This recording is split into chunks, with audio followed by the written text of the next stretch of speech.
In the first 2 weeks of his presidency, Donald Trump has addressed a number of issues important to Catholics, including the nomination of Judge Neil Gorsuch to the Supreme Court. Joining us now is Tim Carney, commentary editor for the Washington Examiner, and Bob Cusack, editor-in-chief for The Hill. Gentlemen, welcome back. Thank you.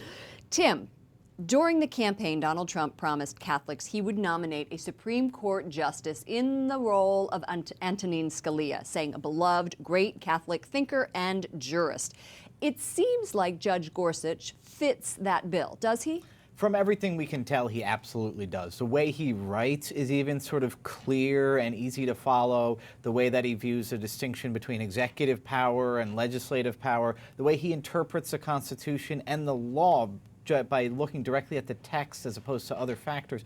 All of that, I think, fits into the Scalia mold. Roe versus Wade, will he overturn it? So he has no record on that issue. He does have record of writing his own personal writings. He wrote a book against euthanasia that had pro-life language in it. But again, he looks at the text of the Constitution, and a guy like Scalia would have told you there's no right to abortion in the text of the Constitution, so that gives heart to a lot of conservatives.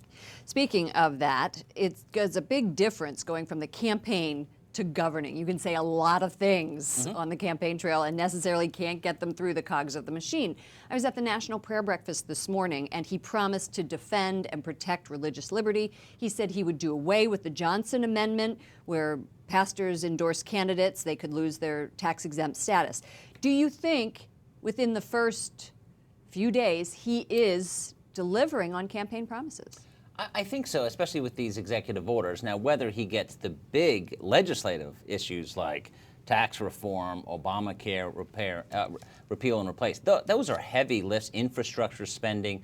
Those honestly can't be done, I don't think, in 100 days. I think more congressional leaders are talking about a 200-day agenda. But overall, what he's talked about and what he's done, I mean, he campaigned on in 2016. All right. Let's move on to the violence last night at Berkeley. And there was a protest about a speech by Steve Bannon, who was going to be coming. By Milo Yiannopoulos. I'm sorry, Milo Yiannopoulos. I'm sorry, I have Steve Bannon on the brain here from living and breathing the air in Washington.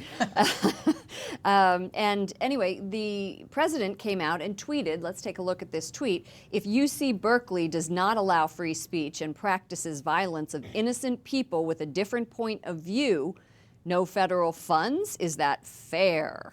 It seems like an overreach in a lot of ways. For one thing, these were both, the students were the ones protesting, and then the university is now saying outsiders were the ones who came in and actually did the violence, the window breaking, the fires. And so to have students or outside protesters cause this violence, and then the university decide for safety's sake to shut down a speech, it seems very out of line for the president to do this. And it certainly is a case where people are starting to worry, wait a second, is Trump going to get involved in every little institution, state or private, when something goes wrong there? Bob?